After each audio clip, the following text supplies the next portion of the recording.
everyone. And thank y'all for all being here and braving the heat and all of the stuff to get here. I know it's a tough day outside, but I just wanted to stop by because these conversations are very important to me and the entire team, not just at housing, but all the city agencies. As you know, we started this framework, the community development framework, in 2019.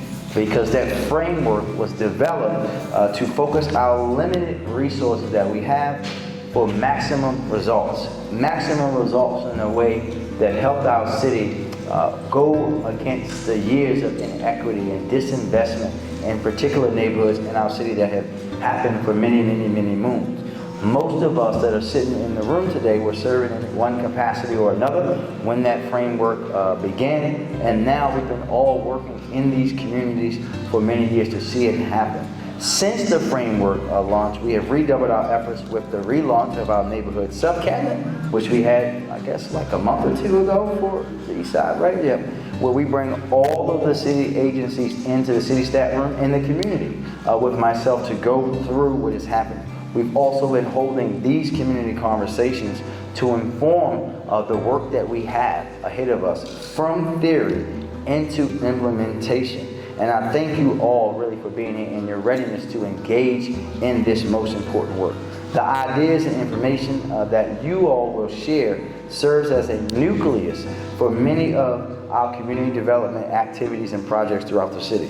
But as we move forward, what we are doing is actively trying to invest in neighborhoods that have been historically neglected and always through a lens of equity.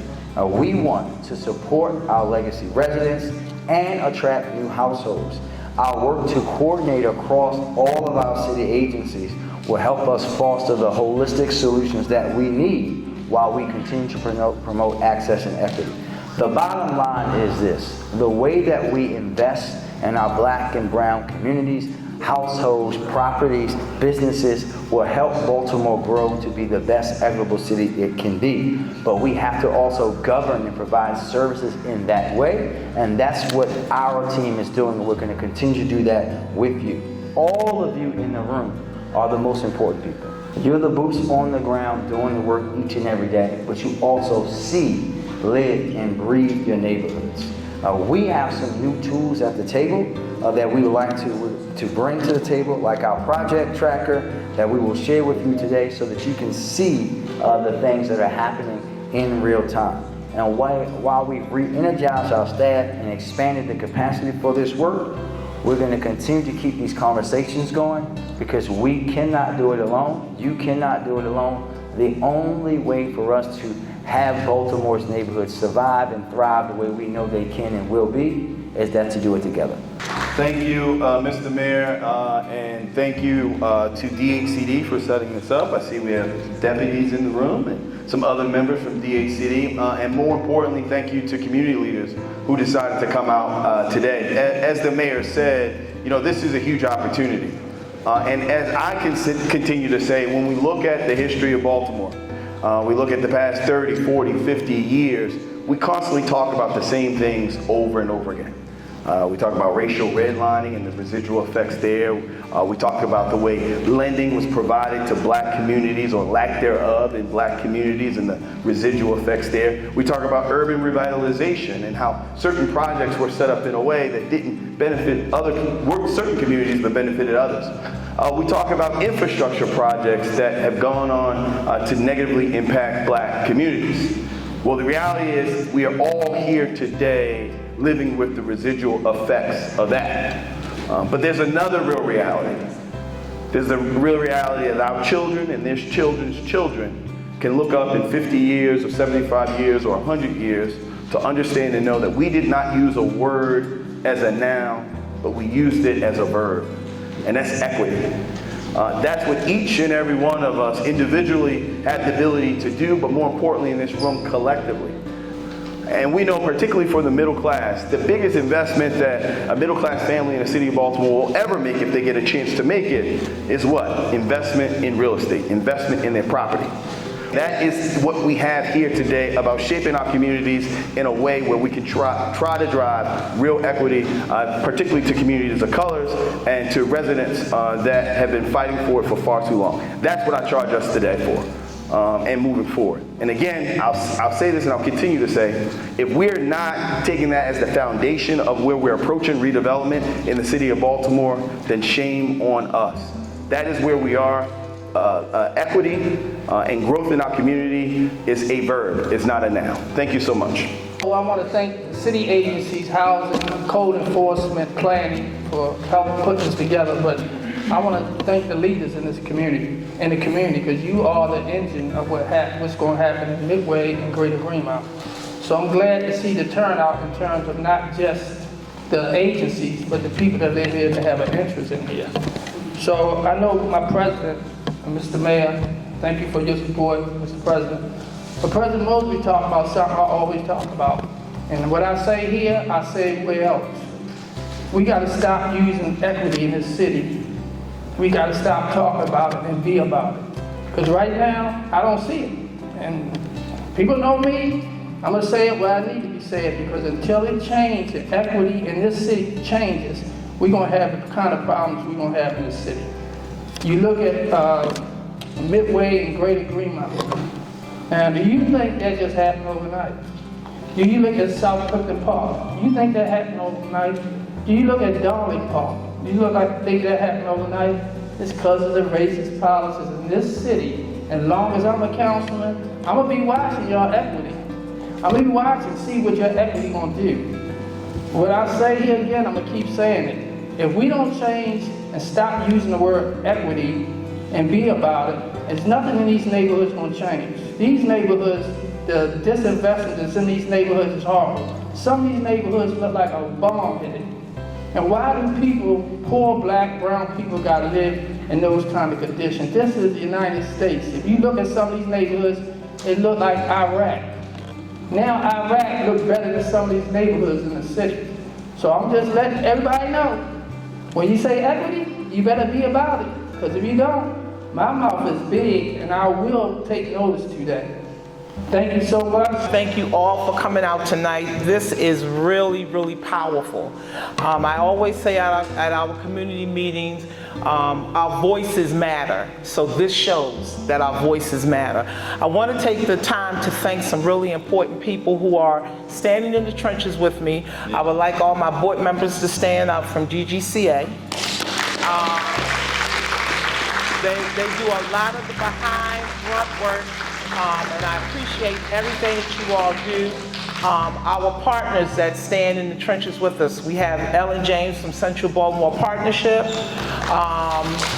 We have the Midway CEC with Kathy, Christian, we have Charlie Duff from Baltimore Jubilee, who's fighting in the background with us. So we have some fight power.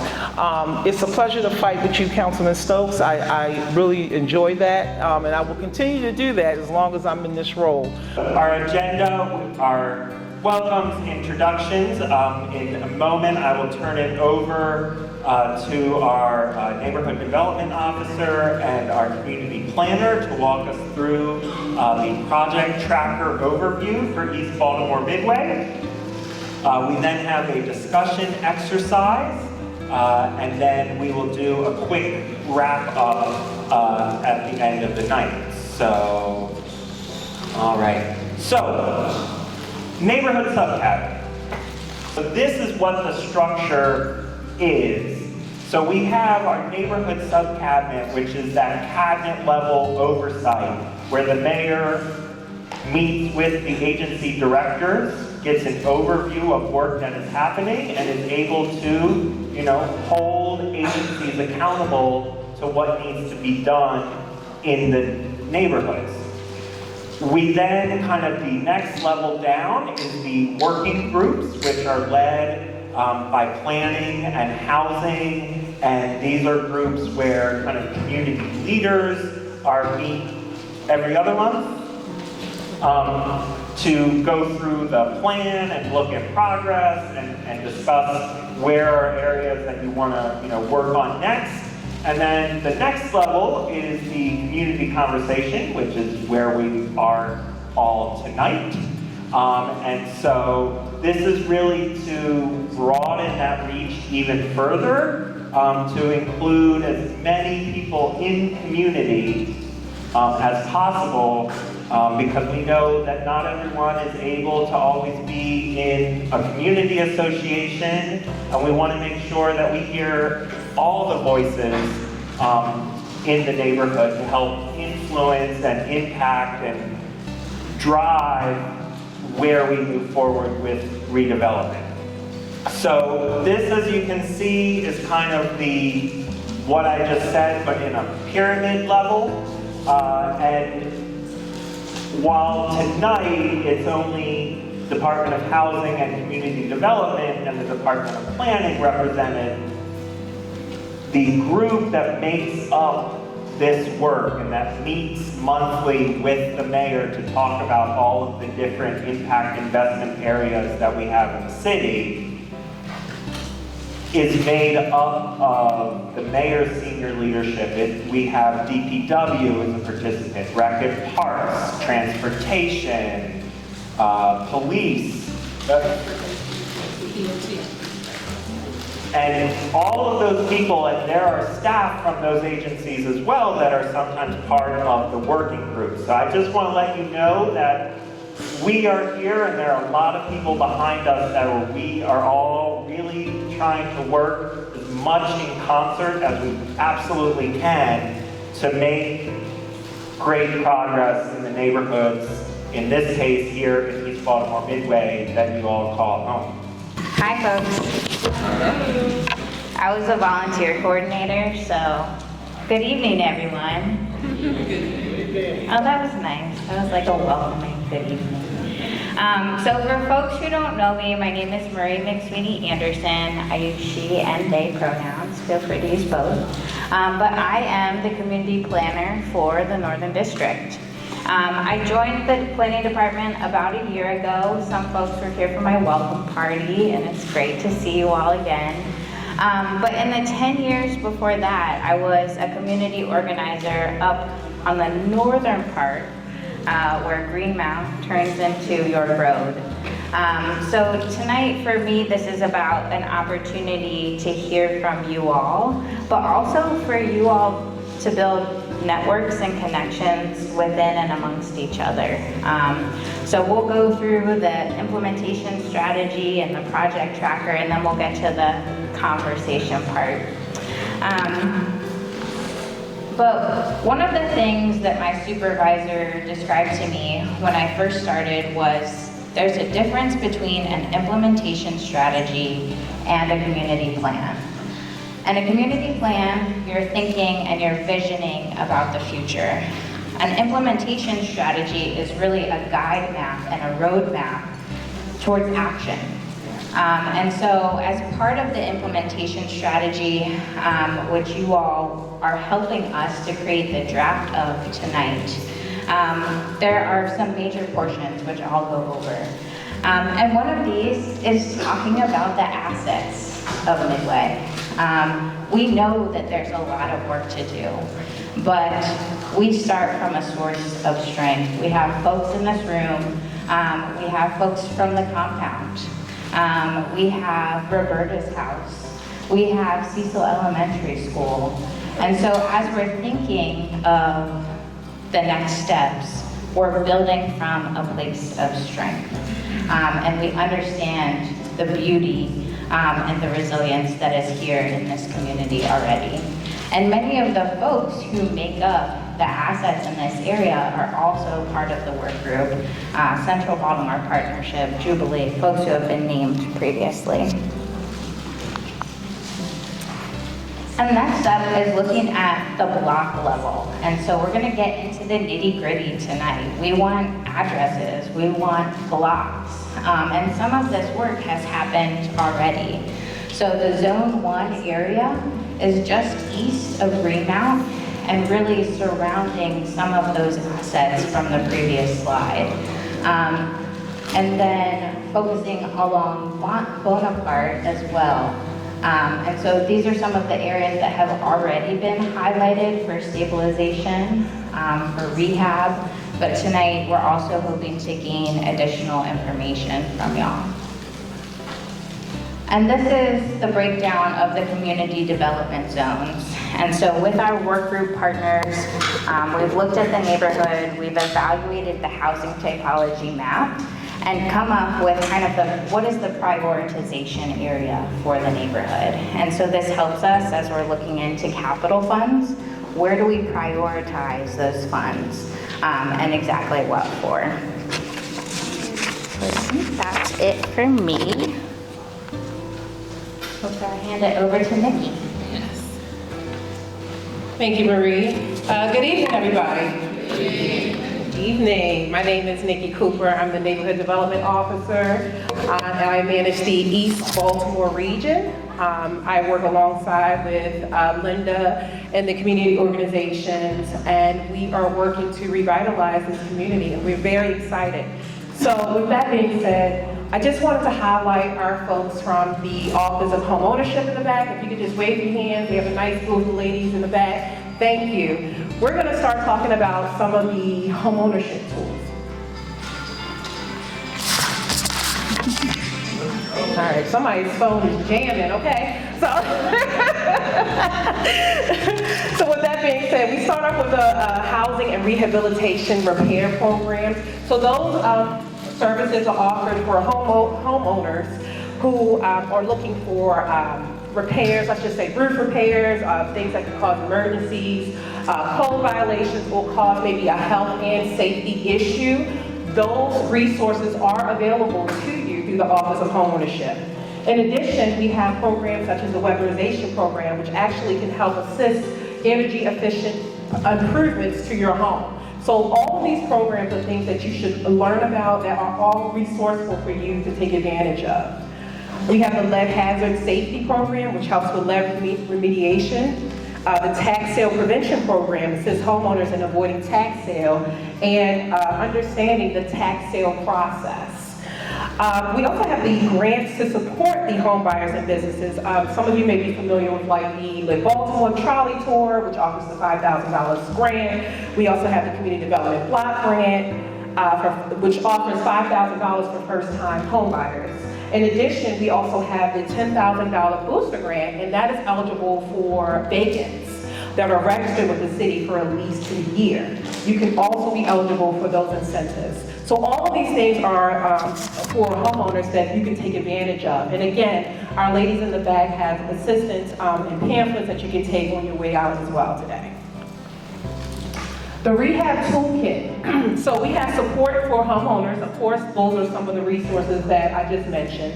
In addition, we have the priority stabilization. So in each of the zone areas, we have identified blocks for revitalization. Those are the blocks that we are prioritizing for stabilization, blocks that we want to see a full block outcome to provide stability within a neighborhood.